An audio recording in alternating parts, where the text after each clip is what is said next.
Hi everybody, thank you for hosting me. I just have to correct, that's the United Kingdom. Our lost colony, I've never been there, but I'd like to thank you all for hosting me today anyway. And it's lovely to see such an international audience of people from all over the world who believe strongly about this issue.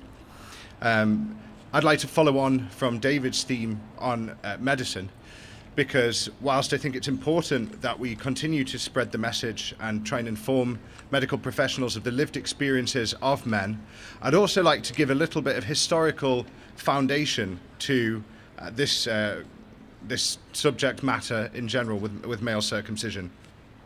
So thank you for that introduction, David.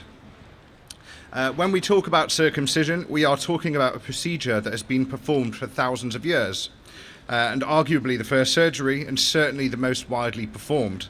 And recently we've heard men complaining.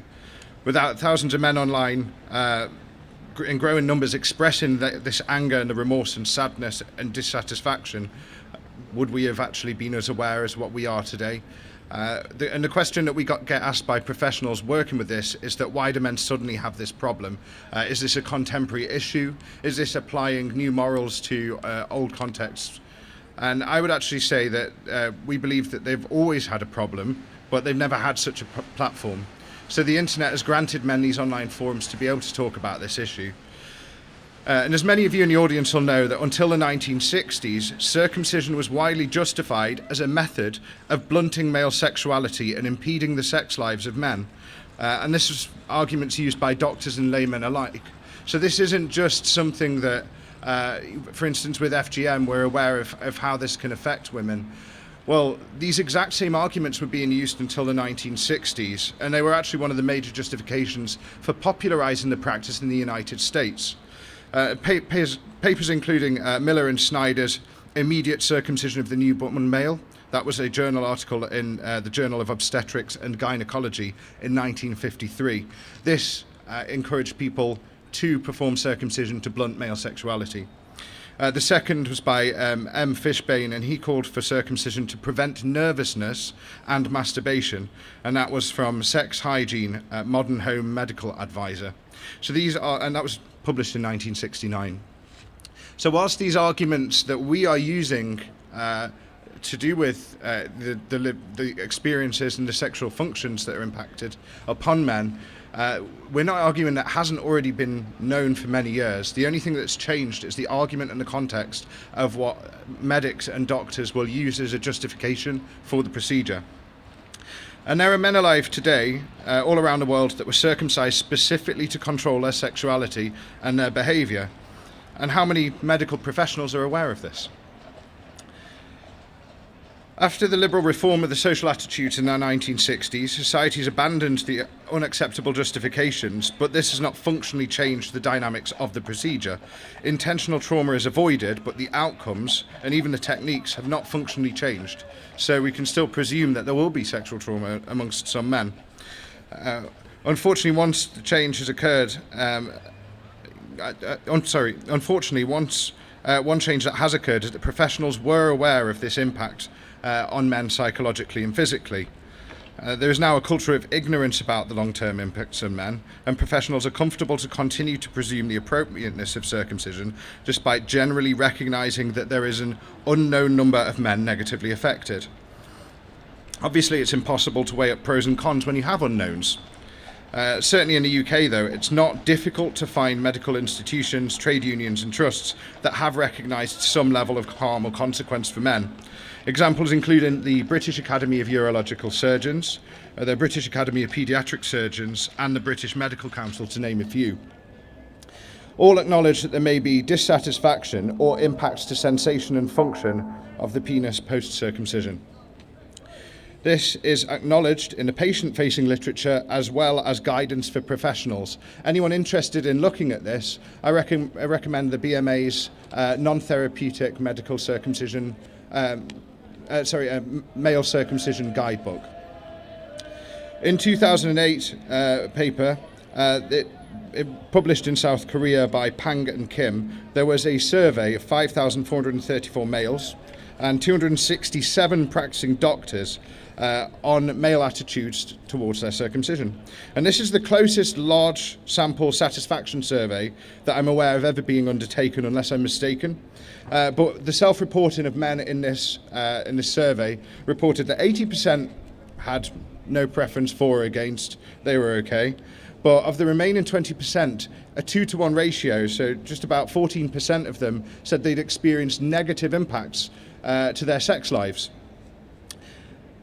Now, doctors continue to demonstrate some of the problems there by espousing a lot of outdated and sometimes controversial benefits over circumcision, including that it prevented cervical cancer in women, stopped sexually transmitted diseases, and improved sexuality, all of which demonstrably outdated notions, but demonstrate as well that this is a complex misguidance that doctors still have.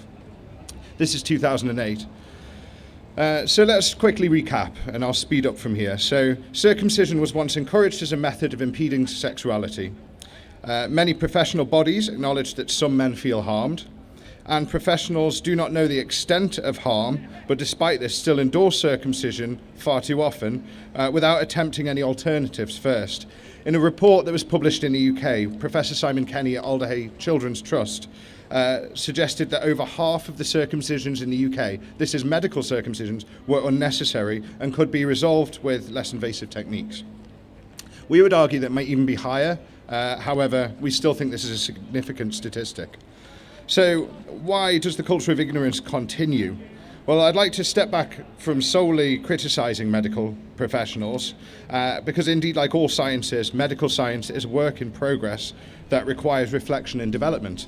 Many of you in the audience are medical professionals, so it would be wrong of me to just criticise blanket medicine. So in medical practice, the voice of the patient has often been ruled historically. They've been ignored, and consent has been coercively extracted by professionals who, with the best of intention, are eager to treat the patient in a way that they best see fit. Whilst they often have those best of intentions, as a society, we're only recently starting to look back and recognise that ignoring the patient can yield extremely negative reactions and poor feedback. This isn't just unique to this issue. This is something that is a fault of medicine historically in general. And I'm glad to say that for the most part, at least on paper, medical professionals want this feedback. They want to improve, and they want to get the data on how their procedures are performing.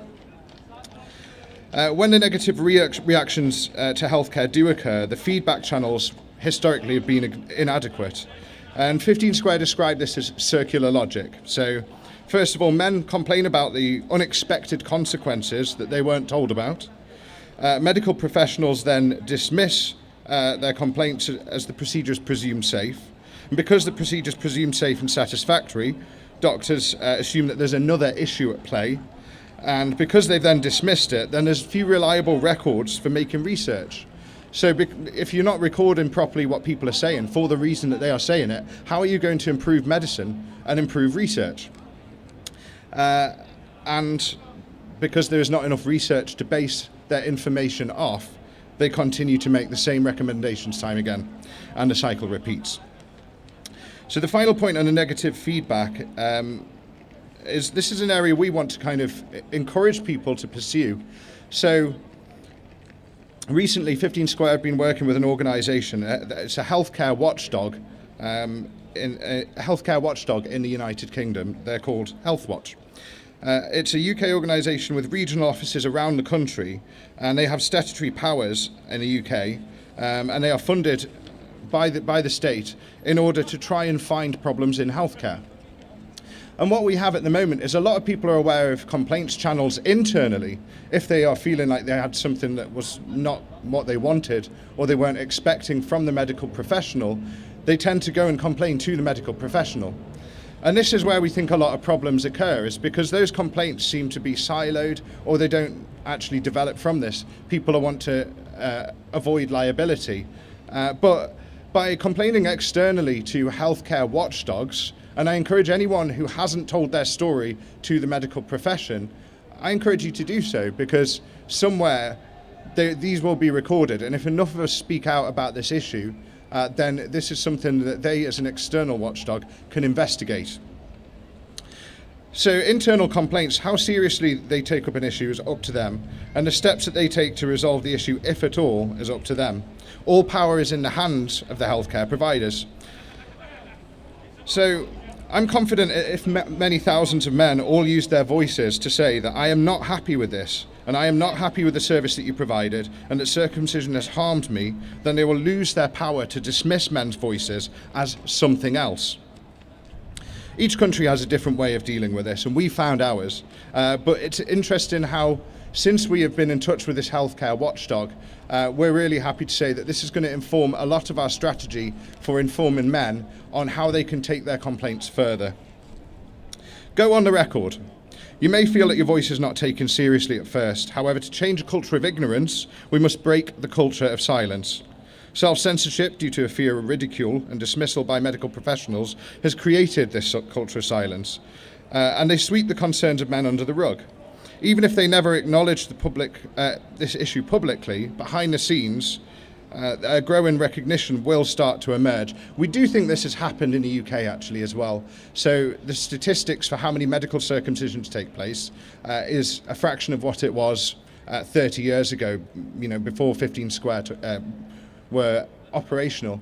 And I think part of that is because they are aware there is a growing dissent and anger and frustration. And what does that say? That says liability. We're at an important time, as most modern healthcare institutions should even welcome this feedback. And many of them are trying to improve patient decision-making and empower them, although the culture is very slow to change. They are a long way from perfection, and exposing their blind spots is critically important for them, as well as the men that have been affected. Once we were aware of the harms, and now they're ignorant, but it is their job to listen, and it is our job to shout. Thank you all very much for hosting. I would like to say very briefly as well, one of the big motivations for me doing this work is hearing the stories that men have told and seeing the direct impacts that this procedure has had on some men. And one of those people was a man called Alex Hardy. He was the son of our ambassador, Leslie Roberts, and unfortunately he took his own life several years ago.